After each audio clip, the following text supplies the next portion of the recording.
December 14th, 1941. The Italian airfield at Wadi Tamit on the Libyan coast between El Agheila and Tripoli. 6 bearded men move quietly between parked aircraft, planting bombs the size of stockinette sausages. Their commander kicks open the door of an enemy mess hut. He carries a Colt pistol.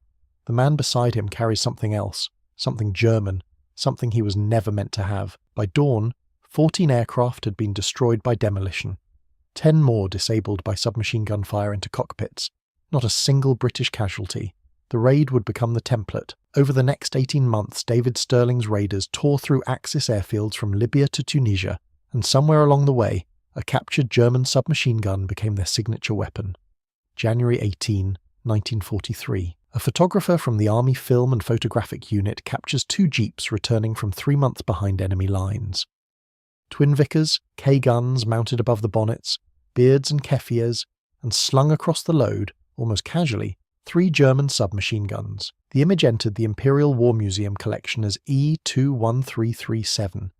It became the most famous photograph of the Desert War, but how that gun, designed in a German factory for German paratroops, ended up over the shoulders of every SAS raider, that starts with a problem the British military couldn't solve. In July 1941, Lieutenant David Stirling persuaded Middle East headquarters in Cairo to authorize a small raiding unit. The cover name was L Detachment, SAS Brigade. The brigade itself was a deception, an invention by Brigadier Dudley Clark to inflate apparent British paratroop strength on paper. The reality was 5 officers and 60 men at a tent camp called Cabrit on the Suez Canal. Their first operation in November ended in disaster. Operation Squatter, a parachute drop into a Libyan sandstorm.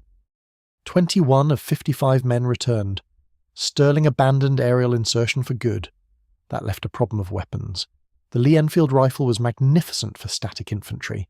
It was useless for a 5-second sprint across an enemy airfield. The Thompson submachine gun was reliable, but at 4.9 kilograms empty, it weighed more than 6 kilograms loaded. Its .45 ACP cartridges had to be shipped from America by Lend-Lease, across the Atlantic, through Egypt, and out to forward dumps deep in the Sahara. 500 rounds added 10.5 kilograms to a man's pack. The Sten gun, when it arrived, was lighter, but it was crudely stamped, prone to feed jams, and had a habit of firing accidentally when dropped. Something had to change. The change came from the enemy. The weapon that solved the SAS problem was not designed for them.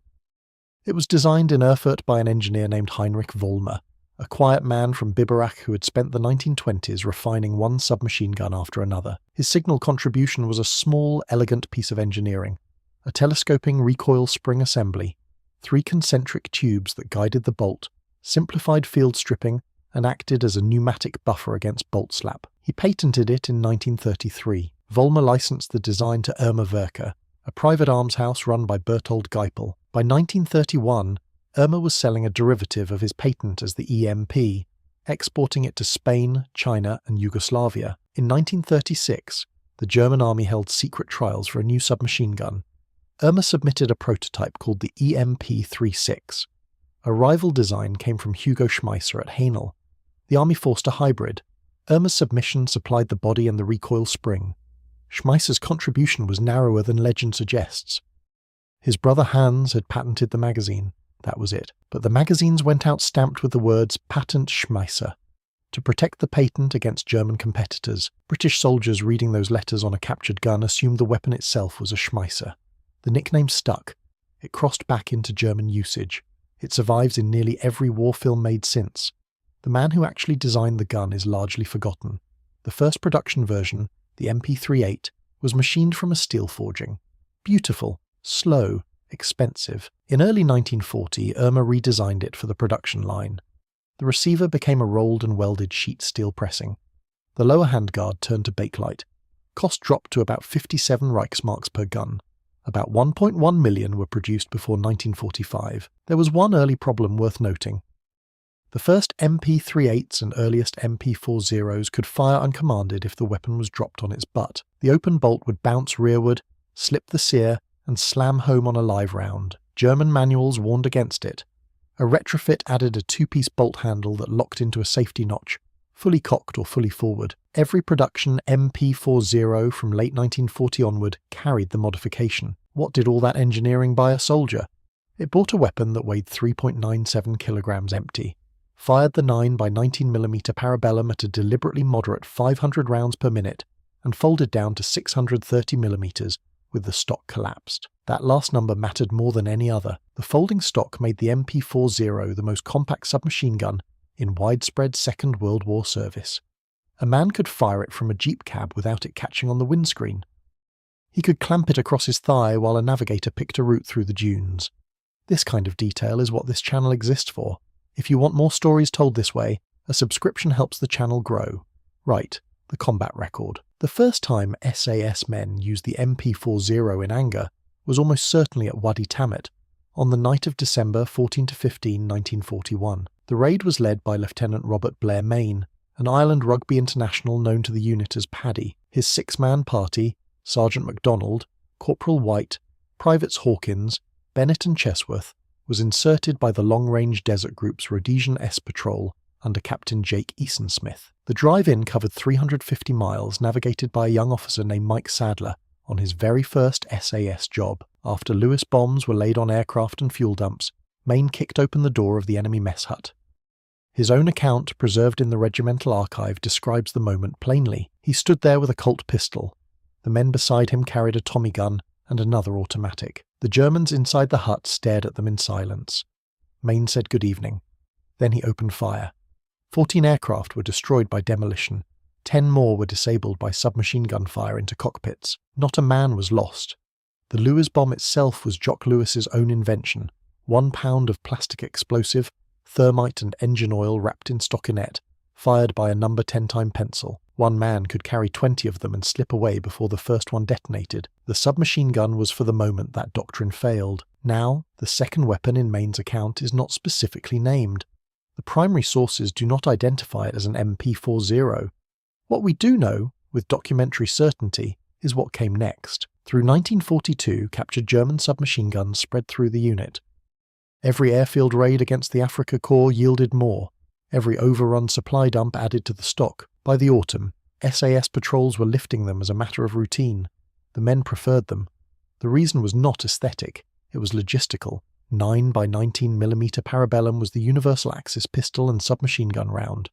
It fed the Luger P08, the Walther P38, the MP40 itself, and the Italian Beretta MAB38. British advances at Bardia and Tobruk, and the constant raids on forward axis dumps, put enormous quantities of 9mm into British hands. A man carrying an MP40 could be resupplied from the bodies of the men he was trying to kill.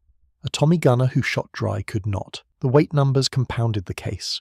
Compared to a Thompson, the MP40 saved nearly a full kilogram of weapon and over 4 kilograms per 500 rounds of ammunition. Over a 3-month patrol, that arithmetic was not negotiable. Compared to a Sten, it offered a sturdier folding metal stock that locked closed at 630mm and a slow, deliberate cadence that let a disciplined trigger finger fire single shots. An enormous advantage when every cartridge had been carried hundreds of miles into the desert. The cyclic rate is worth pausing on. 500 rounds per minute sounds slow next to a Thompson at 600 or a Sten at 550. On paper, slower means less firepower. In practice, slower meant a gun a tired man could control with one hand from the cab of a moving jeep. That was the whole point. The most famous photographic record of the period dates from January 18, 1943. Captain Geoffrey Keating photographed Lieutenant Edward MacDonald's L Detachment patrol, returning from 3 months in Tunisia. MacDonald at the wheel of the lead jeep, Corporal Bill Kennedy beside him. Private Malcolm McKinnon driving the second vehicle. The men were in keffirs, beards, sand. Twin Vickers K-guns above the bonnets. Across the load, between water cans and bedrolls, German submachine guns. 6 days after Keating took the picture, David Stirling himself was captured in Tunisia. A second account confirms how thoroughly the MP40 had saturated the theatre by then. Mike Sadler, the navigator who had guided Mayne to Tamet, was captured in southern Tunisia in late January 1943. He described waking in his sleeping bag to find an Afrika Korps soldier standing over him, prodding him with a German submachine gun. Sadler used the word Schmeisser without thinking. The misnomer was already universal in the British Army.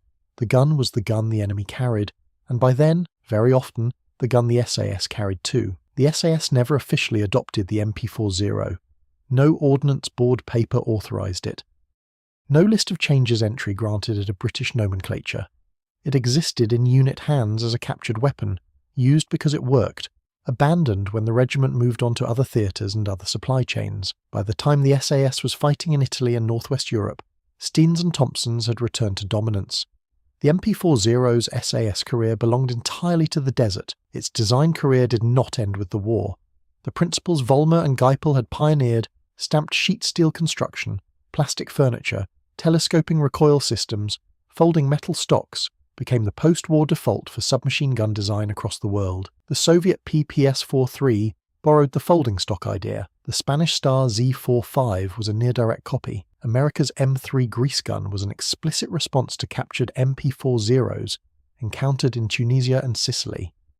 Even Uzi El Gal's Uzi, prototyped in Israel from 1950, took its magazine geometry and stamped steel philosophy from the Erfurt design. The British eventually built their own answer. The Stirling submachine gun, adopted as the L2A3 in 1953, drew on George Patchett's wartime work, but the broader design language, the pressed receiver, the folding stock, the cheap stamped frame, was Erfurt's bequest. The honest verdict is this: the MP40 was a German weapon that became a British weapon by accident. It was never issued, it was never trained on, it was never loved by an ordnance officer. It was simply the right tool for a specific job, picked up off the bodies of the men who had built it. Return for a moment to the photograph.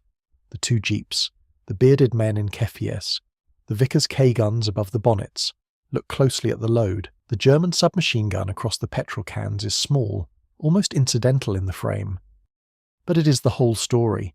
A weapon designed by Heinrich Vollmer for Berthold Geipel's factory in Erfurt, fitted with a magazine patented by Hugo Schmeisser, whose name the British had stamped onto the entire gun by mistake. Mass-produced for German paratroops and panzer crews, carried home across 3 months of desert by men who had never been issued one, never asked for one, and never officially owned one. The SAS did not steal a German weapon.